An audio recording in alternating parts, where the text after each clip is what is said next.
9 اکتوبر 2011 کا سال ہے جب کشن گنج میں 3 سے 4 لاکھ لوگ نیشنل ہائی وے اور کشن گنج گوہاٹی روٹ پر جمع ہو گئے تھے۔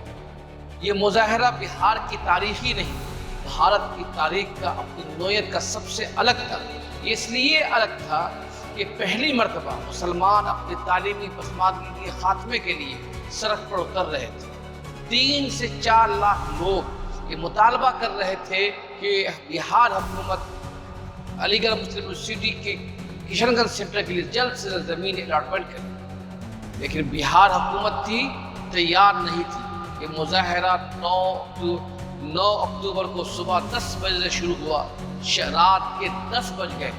بہار حکومت جس کی قیادت نتیش کمار کر رہے تھے، ان کے کان پر جوں تک نہیں ریکھ رہی تھی، لیکن رات کے 10 بجے نیشنل میڈیا پہ خبر گردش کرنے لگی کہ کلکتہ گوہاٹی کے روٹ پر 20 سے زائد ٹرینیں پھنس چکی ہیں اور نیشنل ہائی وے 31 کو جام ہونے کی وجہ سے بنگال کے دونوں طرف بیچ میں جو بہار ہے وہاں گاڑیوں کی لمبا قطار ہے۔ 11:30 بجے کے بعد سیمانچل کے جو کمشنری تھے وہ مظاہرین سے رابطہ کیا اور رابطہ کرنے کے بعد وعدہ کیا کہ بہار حکومت جلد سے جلد زمین فراہم کرے گی۔ رات کے تقریباً 12 بجے کے قریب 2 لاکھ مجمع میں اعلان کیا گیا کہ بہار حکومت نے زمین 1 مہینے کے اندر دینے کا وعدہ کیا ہے۔ اس وعدے پہ بھروسہ کرتے ہیں اور اس کے ساتھ ہی یہ مظاہرہ ختم ہو گیا۔ یہ جو مظاہرہ تھا بہار کی تاریخ سے لے کر پورے آزادی کے بعد سے لے کر اب تک 2011 تک یہ اپنے آپ میں اس لیے تاریخی تھا کہ آزادی کے فوری بعد سے ہی مسلمان تعلیمی، سماجی، معاشرتی پسماندگی کے شکار ہو رہے تھے، لیکن کبھی بھی مسلمان اپنے تعلیمی مسائل کو لے کر سڑک پر نہیں اتر رہے تھے۔ پہلی مرتبہ اور اس مظاہرے کو جمع کرنے والے مومنٹ فور AMU سینٹر والے نے پہلی مرتبہ مسلمانوں کو یہ احساس دلایا کہ تعلیم کے لیے میدان میں آگے آ گیا۔ لیکن سوال یہ ہے کہ 2011 سے 2015 کے بیچ 25 کے بیچ 15 سال کا وقفہ بیت چکا ہے۔ ان 15 سالوں کے بعد بھی جو زمین کے جو ٹکڑے دیکھ رہے ہیں اس کو آج بھی زمین کا لوٹ ٹکڑا پڑا ہوا ہے۔ نہ AMU سینٹر قائم ہو سکا ہے، صرف کشن گنج کے حالی چوک کے قریب اقلیتی ہاسٹل میں ایک سینٹر چل رہا ہے جس میں 33 سے 35 بچے تعلیم حاصل کر رہے ہیں۔ اس طرح سے دیکھا جائے کشن گنج کا AMU سینٹر اپنی بدحالی کے عروج پر پہنچ چکا ہے اور ان قریب ایسا لگ رہا ہے کہ سینٹر کسی دن بند ہونے کا اعلان کر دیا جائے۔ ان 15 سالوں میں کیا ہوا، اس کے پس منظر میں کیا باتیں ہوئی، میں آپ کو بعدیں بتاؤں گا، لیکن بنیادی سوال یہ ہے کہ جب میں کشن گنج کا دورہ کر رہا تھا، سیمانچل کے انتخابی جلسوں اور مظاہروں کو دیکھ رہا تھا، تو میرے ذہن میں سوال گردش کر رہے تھے کہ آخر اسی علاقے کے 3 سے 4 لاکھ مسلمانوں نے 2011 میں جب اپنے AMU سینٹر کے لیے مظاہرہ کر سکتے ہیں تو آخر اس زمین کے خالی ٹکڑے کے لیے مظاہرہ کیوں نہیں کر سکتے؟ اور کیا اسمبلی انتخابات میں یہ موضوع بحث ہے؟ یہ سوال میرے ذہن میں بار بار گردش کرنے لگا۔ میں ٹھاکر گنج کے ایک ریلی میں پہنچا جہاں تصوی یادو خطاب کرنے والے تھے۔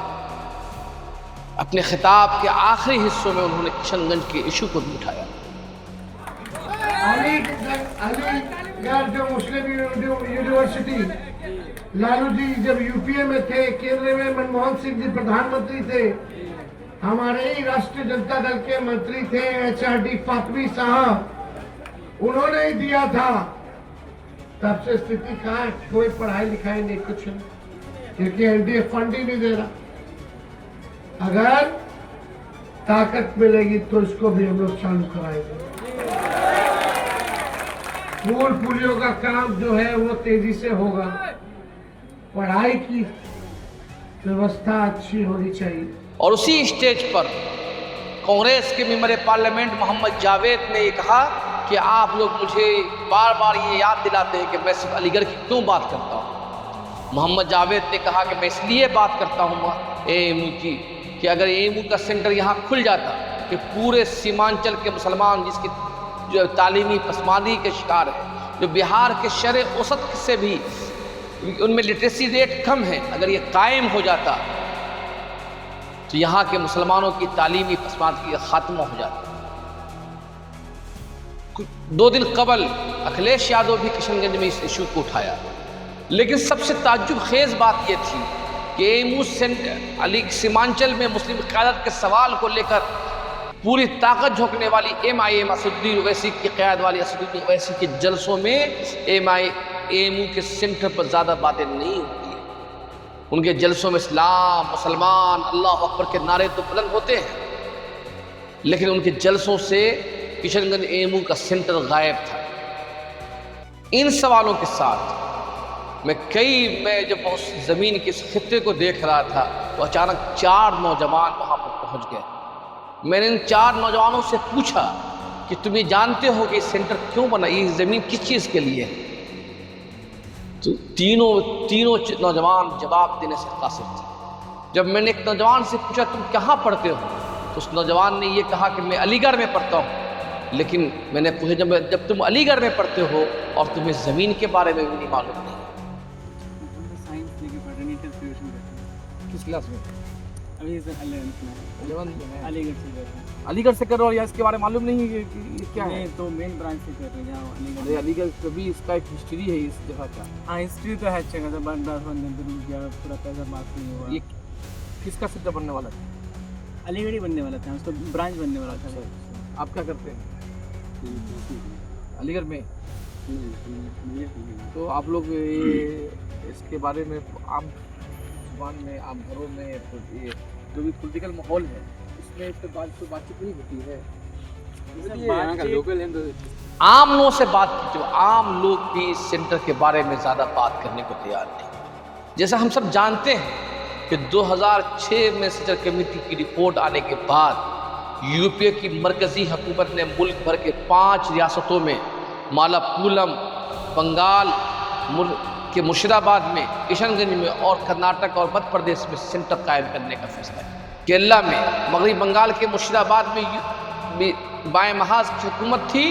بائیں محاذ کی حکومت نے فوراً زمین بھی دونوں ریاستوں میں زمین فراہم کر دیا اور وہ زمین میں آج کسی حد تک اگرچہ فل فلیج طور پر سینٹر تو چل نہیں رہے، لیکن کسی بھی طرح سے سینٹر آج بھی کیرلا اور مرشدآباد میں چل رہے ہیں.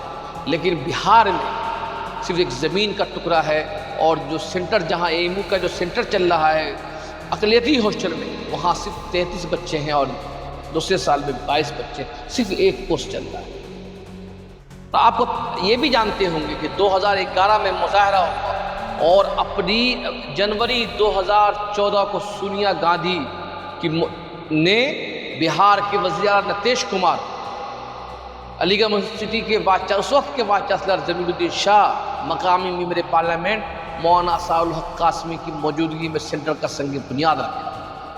سینٹر کا سنگ بنیاد بھی رکھ دیا گیا. سینٹر کے لیے پیسے بھی الاٹمنٹ کر دیے گئے.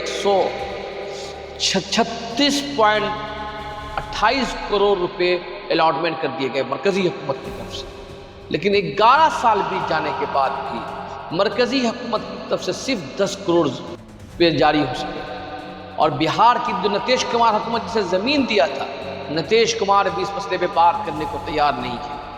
بنیادی سوال یہ ہے کہ آخر اس ایمو سینٹر کو کس نے فراموش کیا؟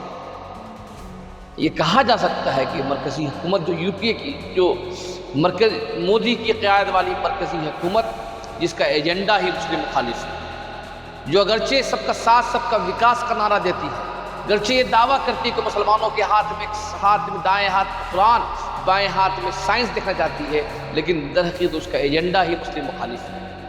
اس لیے بار بار پارلیمنٹ میں بھی موجودہ وزیر تعلیم جو ہے دھرمیندر پردھان نے صاف صاف کہا کہ علی گڑھ یونیورسٹی کی کوئی قانونی پیچیدگیاں ہیں. لیکن سوال یہ ہے اگر قانونی پیچیدگیاں ہیں تو اس قانونی پیچیدگی کو ختم کیوں نہیں کیا جاتا؟